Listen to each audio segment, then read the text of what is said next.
The first color to vanish from Meriton was the red of the bakery awnings. One dawn, the fabric simply looked tired, as though it had weathered a century of suns overnight, and the next day it was so pale it melted into the sky. People paused in the street, squinting at the storefront, wondering if they remembered wrong. But before they could decide, the blue of the postman's uniform drained away. Then the yellow paint on the children's merry-go-round, the emerald of leaves, the copper of roofs.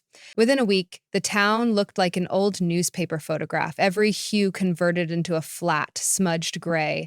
Only Elias Croft, Meriton's solitary photographer, watched the transformation without surprise. He had been born unable to see color at first. Only his parents knew, then his classmates, and eventually the townsfolk stopped asking him to describe the sunset. They pitied him quietly. Elias thanked them politely, though he never felt he was missing much. He had known no other world. To him, the sudden monochrome of Meriton felt natural, as if the town had finally joined him rather than the other way around. The townspeople, however, took it as apocalypse. Mayor Rain announced emergency committees, one for investigating water quality, one for irregularities in the electric grid, another for supernatural mischief, so no accusations sounds ridiculous. Merchants placed bright fruits in windows, hoping to tempt color back. Parents scolded children for wearing dull clothes as though fabric might shame the world into vibrancy. Churches filled with prayers for rainbows. Nothing worked. Elias spent mornings in his studio on the corner of Linden and 3rd, a room smelling of fixer and dust where sunlight angled through tall windows. His dark room was a draped closet, his camera a century-old plate model whose bellows he had patched with bicycle tire rubber. Because he shot only black and white film, business had languished for years. Yet the sudden pallor of Meriton brought him curious visitors. Everything's gray anyway, they reasoned. Might as well get a portrait. Elias accepted them with his usual gentle reserve, clicked the shutter, and disappeared behind the curtain to develop, while his sitters lingered among the stands of umbrellas and velvet stoles. On the 7th day of parlor, Mrs. Adela Marriott, an elderly widow known for her crimson gardening hat, knocked on Elias's door. The hat she clutched now looked like watered milk. "I figured I would at least remember what I looked like," she said, settling onto the stool. Elias adjusted his tripod. Behind the lens, her face appeared composed of soft graphite tones. Yet when he pressed the shutter, he felt something like a spark in the air, the faintest crack of static across his fingertips. He dismissed it as nerves. While the negative bathed, Adela unspooled her life. How she met her husband under a Ferris wheel's red lights. How she planted roses in defiance of clay soil. How she wore that hat the night he proposed. Elias listened, storing details the way other people stored color. He promised to deliver the finished print the next afternoon. He arrived at her cottage just before dusk. Gray ivy trailed her fence. Gray birds nested in the eaves. Adela opened the door, received the portrait, and gasped. Elias mistook the sound for disappointment until he saw her eyes reflecting something he couldn't perceive. She beckoned him outside. In her front yard, a single bloom blazed scarlet, a defiant, glossy rose. The sight stunned neighbors enough that a small crowd gathered. The miracle was undeniable. Every other plant remained inert charcoal, yet this one flower burned vividly. Word raced through Meriton faster than rumor. By morning, Elias's studio was mobbed. People waited in lines, snaking down the block, carrying heirlooms, pets, instruments, anything they hoped might rekindle the missing spectrum. The mayor himself requested a session. Elias was disquieted. He had never enjoyed attention, but he couldn't dismiss the evidence. Somehow, a simple portrait session, coupled with the sitter's story, had conjured color into being. He set conditions, one person at a time. No payment, no promises. Above all, each sitter must tell a story, true, complete, and unhurried, while the photograph developed. The mayor, eager, agreed. The next portrait was of Jonah Pell, Meriton's ferry operator, whose boat now looked like asphalt on ash water. In the studio, he spoke of his first voyage at 16, how the river was cobalt that day, how his father's whistle echoed like a gull. When Elias delivered the print, the river behind the ferry dock shimmered blue once more, startling ducks into noisy flight. The effect extended only a few yards from shore, but it was unmistakable. Elias began recording details in a notebook. By the 10th portrait, he had observed a pattern. Each story resurrected one dominant color, drawn from the teller's memory. The baker's tale of cherry pies returned red to every fruit market stall. Schoolgirls' recounting of sun-rich summers painted the town brooms and bicycle rims golden. The local constable's reminiscence of jade marbles restored green to the municipal lawn. Still, Meriton was patchwork at best, blotches of color, blooming like puddles yet failing to spread. Many buildings remained corpse-pale. People spoke of a curse lifted in increments. They also spoke of Elias with reverence that bordered on worship, though he insisted he was only a listener with a camera. Because the newspaper no longer distinguished itself visually, reporters relied on language. Headlines blared, stories recolor city, parades of hope, the man who heard Hugh. The term stuck. A traveling journalist from the capital arrived expecting a charlatan and left with a portrait that coaxed Violet into the feather of her hat. Within a day, her story splashed across national wires, and pilgrims set out for Meriton. Elias's studio could not accommodate so many. Worse, some newcomers treated the sessions like superstition. They invented tales extravagant as fables, believing the greater the flourish, the stronger the pigment. Yet, when they received their portraits, nothing changed. Color bloomed only when memory was sincere. Authenticity, Elias noted, was central. Among the visitors was a boy named Nico, who spoke little English. Through halting translation, Elias learned he fled a coastal town where color had begun to drain as well. Elias suspected the phenomenon might be spreading, which quickened his pulse with unease. The boy's only story was of his grandmother's turquoise shawl that smelled of sea salt and mint. When the photograph finished drying, Elias packed it carefully. Nico slipped away before he could explain its potential power. 2 days later, letters arrived. Turquoise had flooded the fountain in Meriton's plaza, reflecting a sky that remained dull. People splashed their hands in it, laughing like children. The effect of each portrait seemed to leak beyond the subject's immediate surroundings. The more citizens shared genuine stories, the more color seeped into alleys and cornices. Hearts rose. Still, 2 conspicuous gashes of gray remained. The sky overhead, perpetually ashy, and the clock tower dominating Meriton's Hill, once crusted in shimmering amber brick but now gloomy. To restore them, Elias reasoned he needed stories of remarkable scope, tales containing entire horizons. He postponed new appointments and sought those who might carry such narratives deep in their bones. First, he approached Lenora Finch, 93, who had been Meriton's first female hot air balloon pilot. Inside the studio, she recalled dawn ascents, how clouds flush peach, how she felt the town shrink beneath a bowl of cerulean, how she tasted sky on her tongue. Elias clicked the shutter. When he delivered the print, the horizon over Meriton blushed faint peach, as if embarrassed to be seen, though the rest of the sky remained leaden. A start, but not enough. Next came Rufus Bramble, the elderly mason who laid the tower's first brick. He spoke gruffly but with reverence for the stone's honey glow, the clang of hammers echoing like church bells. After his portrait dried, a single amber tile above the tower gate glinted in sunlight nobody else could detect. A child spotted it and screamed with delight. Yet the masonry above and below continued bleak. Something was missing, some connective pigment, a through line, weaving all stories into one canvas. Elias lost sleep pondering. At night, he stepped onto his studio's balcony, listening to the hush of colorless wind, feeling the town's hope balanced on a thread. Eventually, he realized what had not been spoken, his own story. He resisted. He was comfortable as witness, not subject. Besides, he was colorblind. What memory of Hugh could he possibly summon? He owned no scarlet rose, no cobalt river, no amber brick within his vision. He told himself the magic would fail. Days passed, requests mounted, but progress stalled. More and more townspeople begged him to try. Adela Marriott, whose roses now blazed scarlet in every garden, visited with fresh pastries. "We've all given a piece of ourselves," she said gently. "Perhaps the camera needs something from you, too." Elias argued that he had nothing unique to offer. Adela tapped her chest over her heart. "You have everything we have," she said. "You just call it by another name." That night, Elias sat amid curled prints of faces and petals and skies, reflecting on what he did see, textures, shadows, the aching temperature of light. He remembered being 5, leaning on the windowsill while his mother painted watercolor postcards. He had asked what color the sky was. She had smiled sadly, brushed a gentle wash, and said, "It's somewhere between your laughter and the sound of birds."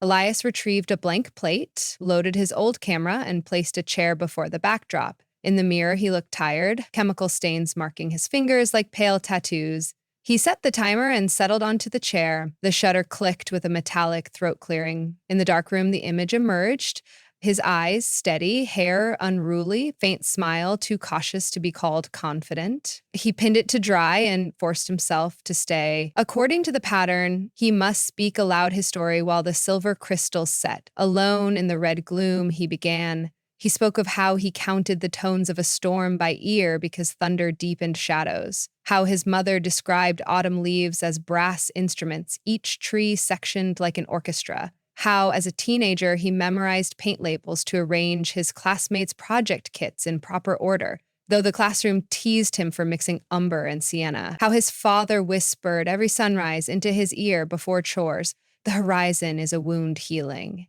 How, years later, holding his lover June's hand in a hospital, he asked her what color her eyes were so he could remember them. She laughed and said, "All of them." And how, when June passed, the world dimmed, not by shade, but by spirit. Yet he kept taking pictures, believing grayscale could still hold meaning. The darkroom trembled, or maybe Elias's knees did. The portrait finished drying, its silver tones seemed ordinary. He placed it in a plain envelope, wrote no name on it, and carried it toward the hill where the clock tower stood sentinel. Dawn was coloring the edges of clouds, but only the faintest peach remained visible. Elias climbed the tower steps, heart hammering. At the top, he found the mason's restored brick, glinting like a single tooth. He knelt, opened the envelope, and propped the photograph against the railing so it faced the town. Wind tugged his hair. For a moment, nothing happened. Then, starting at the horizon, pale blush seeped into the sky, intensifying into coral, then into a riot of magenta and gold. It spilled over rooftops, igniting shingles as if glazed with sunrise. The masonry around Elias warmed from gray to honey, every brick awakening. Bells in the tower shimmered bronze. Below, Meriton erupted in cheers. Color didn't simply return, it cascaded, weaving itself through each earlier patch until streets glowed as though lacquered. The bakers' awnings blazed red again, deeper than memory. The river turned velvet blue, stretching into the distance. Flowers drank every inch of spectrum.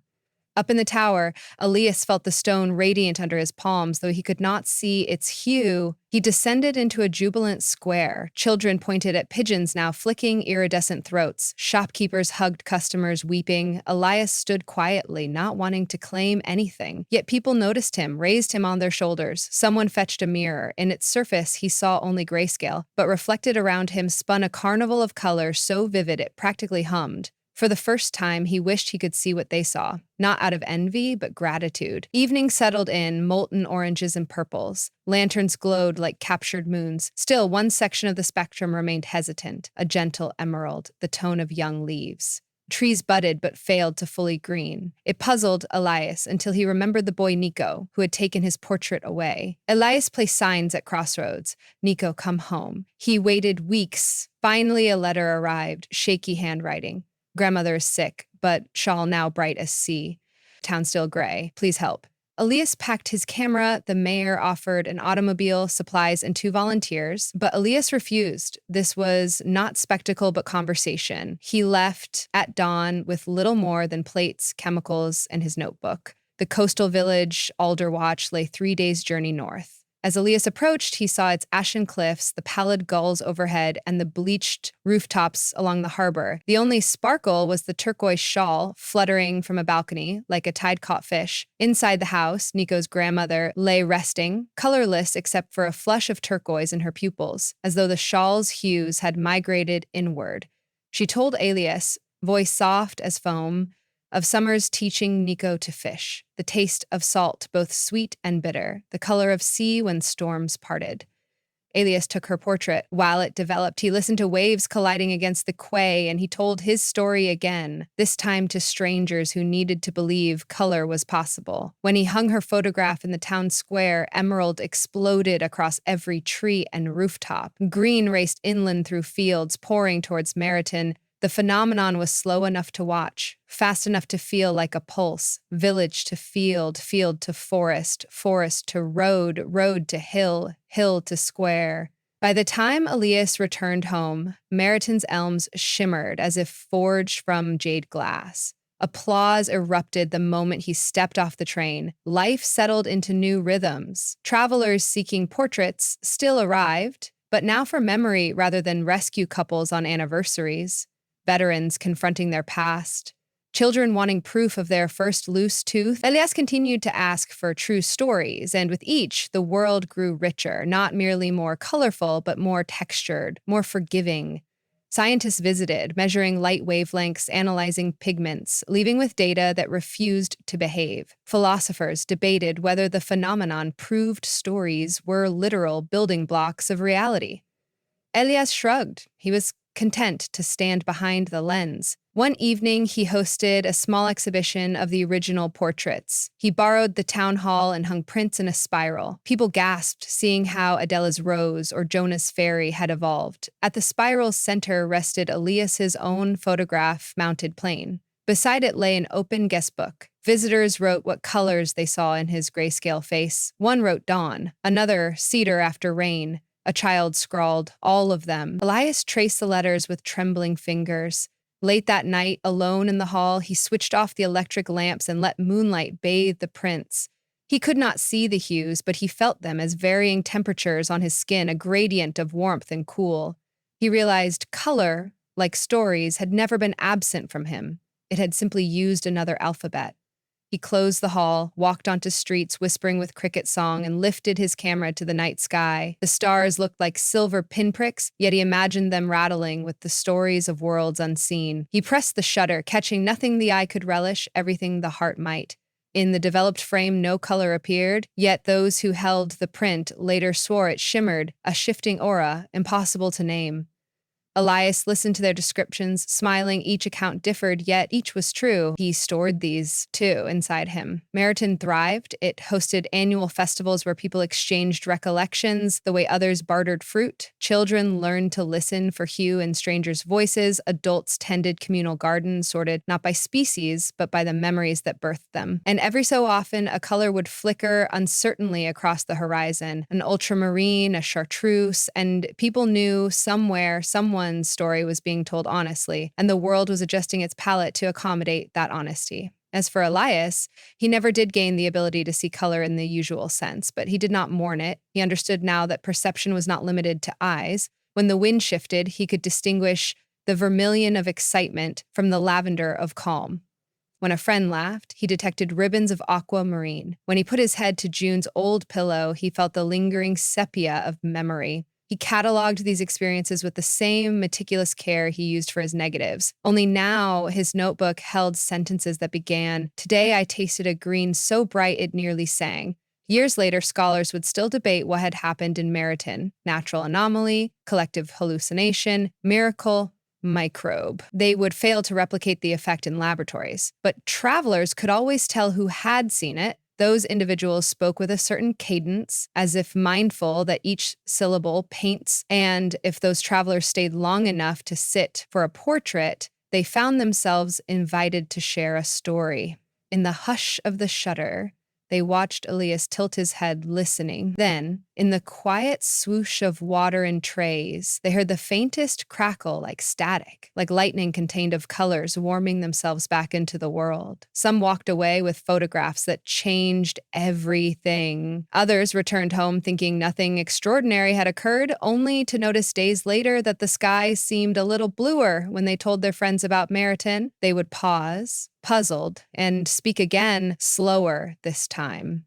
And the color would deepen, so the contagion of honesty and hue spread, as subtle and unstoppable as dawn. And somewhere, perhaps on a balcony overlooking the square, Elias Croft lifted his camera to his eye, aligned the world within its dark frame, and pressed the shutter, a simple sound, half breath, half heartbeat, that opened and closed in an instant, allowing light and the stories it carried to enter and never quite leave again.